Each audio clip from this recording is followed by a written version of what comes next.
Hello student, आज 12 अक्टूबर 2020 को हमारा आज न्यू चैप्टर स्टार्ट हो रहा है बेटा।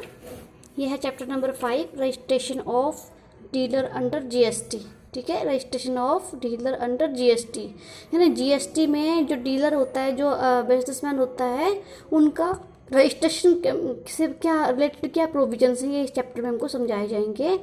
ठीक है, तो इसमें need and advantages of registration आएगा कि रजिस्ट्रेशन की नीड क्या होती है, उसके एडवांटेज क्या होते हैं। Person liable for registration, registration के लिए कौन कौन से पर्सन लायबल होते हैं। Aggregate turnover for the purpose of registration, registration के पर्पज़ के लिए एग्रीगेट टर्नओवर 20 लाख होता है।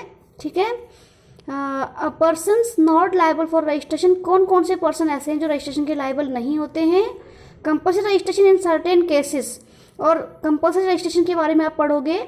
Structure of GST registration number, और जीएसटी का रजिस्ट्रेशन नंबर उसका स्ट्रक्चर कैसा होता है वो भी आपको ये बहुत इंटरेस्टिंग है।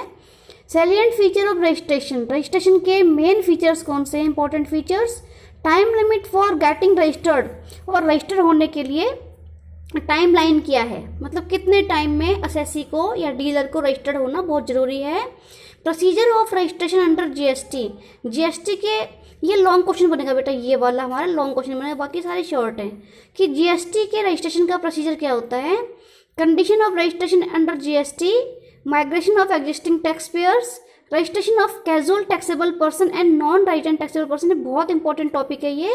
अमेंडमेंट ऑफ रजिस्ट्रेशन, रजिस्ट्रेशन में अमेंडमेंट कैसे करवा सकते हैं, रजिस्ट्रेशन का कैंसिलेशन कैसे होता है, रिवोकेशन रोक कैसे लग सकती है उस पर, एंड वॉलंटरी रजिस्ट्रेशन। ठीक है, ये इतने पॉइंट हमारे हैं जो इतने टॉपिक हैं जो इस चैप्टर में हमारे कवर हो जाएंगे। ठीक है बेटा, तो आओ पढ़ते हैं इसको। देखो ये है जीएसटी रजिस्ट्रेशन बैकग्राउंड प्रोसेस। ठीक है, जीएसटी के रजिस्ट्रेशन की प्रोसेस देखो। Log on the GST common portal, देखो जैसे आप लोग अपनी माइनॉरिटीज़ का के लिए फॉर्म भरते हो ना, तो उसके लिए एक पोर्टल पे जाते हो ना, जैसे एससी वाले आशीर्वाद पोर्टल है उनका, आशीर्वाद नाम से। ठीक है, तो ऐसे ही जीएसटी का भी एक कॉमन पोर्टल होता है, उसको जीएसटीएन यानी कि गुड्स एंड सर्विस नेटवर्क कहते हैं। उसके बाद क्या करेंगे, fill up the form GST registration part 1। देखो उसके बाद यहाँ पे जाके जीएसटी का एक registration number 1, registration form number 1 आता है, उसका पार्ट ए भरा जाता है। उसमें पैन नंबर, मोबाइल और ईमेल, ये 3 चीज़ें आती हैं। ठीक है बेटा, उसके बाद the portal verifies the details bye OTP, उसके बाद पोर्टल जो है एक ओटीपी भेजता है। ठीक है, उस ओटीपी के जरिए वो ये वेरीफाई करता है कि जो डिटेल्स वगैरह दिए हैं वो बिल्कुल सही हैं या नहीं हैं। ठीक है, उसके बाद got the application reference number on mobile या ईमेल, इसके बाद जो है हमारा जो डीलर है, ठीक है, वेरिफिकेशन के बाद उसके मोबाइल नंबर पे या उसके ईमेल आईडी पे एक एप्लीकेशन रेफरेंस नंबर आ जाएगा, इससे वो वेरीफाई हो जाएगा। फिल द पार्ट बी, अब उस फॉर्म नंबर 1 का पार्ट बी, फॉर्म का पार्ट बी भरने का टाइम आ गया है। इसके इस फॉर्म को भरेंगे और इसमें वो रेफरेंस नंबर यूज़ करेंगे जो इनको इनके मोबाइल पे मिला है। ठीक है, अपलोड द रिक्वायर्ड डॉक्यूमेंट, और जो जो रिक्वायर्ड डॉक्यूमेंट्स हैं, जो जो डॉक्यूमेंट मांगे गए हैं रजिस्ट्रेशन के लिए, वो यहाँ पे अपलोड कर दिए जाएंगे। उसके बाद अगली प्रोसेस में GST officer will verify the application with in 3 working day. और जो जीएसटी ऑफिसर है जिसको कि इस रजिस्ट्रेशन के प्रोसेस के लिए लगवाया गया है, जो इसका हेड इंचार्ज है, वो क्या करेगा, वो जितने भी अपलोडेड डॉक्यूमेंट्स हैं उन सबको वेरीफाई करेगा 3 वर्किंग डेज में। ठीक है, अगर ऑफिसर जो है सेटिस्फाइड है तो वो ऑफिसर क्या करेगा, officer approve the GST application, तो वो उस एप्लीकेशन को अप्रूव कर देगा। लेकिन अगर जीएसटी ऑफिसर को कोई प्रॉब्लम होती है, कोई वो सेटिस्फाइड नहीं होता है, तो officer ask for more document. ठीक है, फिर क्या करेगा, वो और ज़्यादा डॉक्यूमेंट मांगेगा, कुछ और डॉक्यूमेंट मांगेगा, वो जीएसटी रजिस्ट्रेशन नंबर 3 में मांगेगा।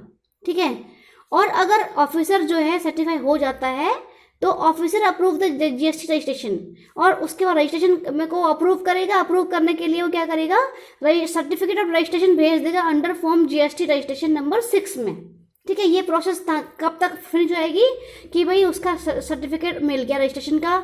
लेकिन अगर जीएसटी ऑफिसर सर्टिफाइड नहीं है तो वो फॉर्म नंबर 3 में और कुछ मोर डॉक्यूमेंट मांगेगा, और उसके बाद produce the document with in 7 working days in GST registration number 4, और इसके बाद जब वो ऑफिसर कुछ और डॉक्यूमेंट्स मांगता है तो जो डीलर है, जो असेसी है, ठीक है, जो जिसने रजिस्ट्रेशन करवाना है, वो क्या करेगा, वो 7 वर्किंग डेज में अपने डॉक्यूमेंट्स को जीएसटी रजिस्ट्रेशन नंबर 4 में उसके साथ वो अपलोड कर देगा और ऑफिसर के पास भेज देगा। अब ऑफिसर में reject the GST application registered number 5। अभी भी अगर ऑफिसर जो है सेटिस्फाइड नहीं है तो वो जीएसटी की एप्लीकेशन को ही रिजेक्ट कर देगा और इसके लिए वो GST registration number 5 form fill करेगा। ठीक है, तो ये बैकग्राउंड प्रोसेस है। इसके आगे वाली प्रोसेस भी है, वो मैं आपको बाद में कराऊंगी, क्योंकि अभी ये बेसिक प्रोसेस है। ठीक है, अब देखो इंट्रोडक्शन।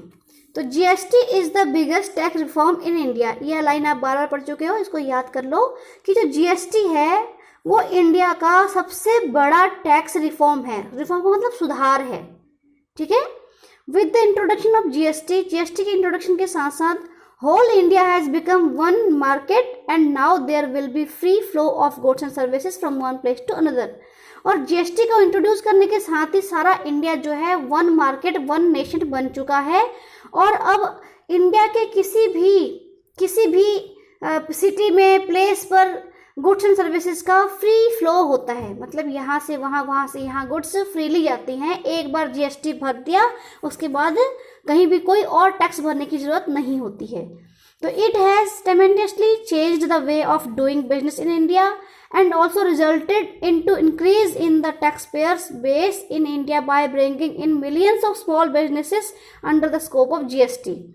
और जब से जीएसटी इंट्रोड्यूस हुआ है तो हमारी जो मार्केट है, कौन सी मार्केट, जो हमारी इंडिया की मार्केट है बिजनेस करने का जो तरीका है बिल्कुल ही चेंज हो चुका है। एंड एज अ रिजल्ट, और इसके रिजल्ट में क्या है कि जो टैक्स पेयर्स हैं, टैक्स पेयर्स की number of tax payers increase हो चुका है, क्योंकि जो स्मॉल बिजनेसेस हैं उनको भी जीएसटी के स्कोप में लाया जा चुका है। ठीक है, अब जीएसटी रजिस्ट्रेशन फिल करने की, जीएसटी रिटर्न फिल करने की जो थ्रेशोल्ड लिमिट है वो इन्होंने कर दी है अब 20 लाख। ठीक है, 20 लाख में रजिस्ट्रेशन करवाना बहुत ज़रूरी है। रजिस्ट्रेशन हो जाएगा तो स्मॉल टैक्स पेयर्स का पता लग जाता है कि इन्होंने कितना जो है बिजनेस किया है। How ever for getting benefit of GST a person must get himself registered under GST act. और जीएसटी में बहुत सारे बेनिफिट्स भी इसको मिलते हैं, लेकिन उसके लिए इसको जरूरी है कि वो खुद को, यानी वो पर्सन खुद को रजिस्टर्ड करवाए। अभी तो मैं रजिस्ट्रेशन प्रोसेस करवाई जा रही है।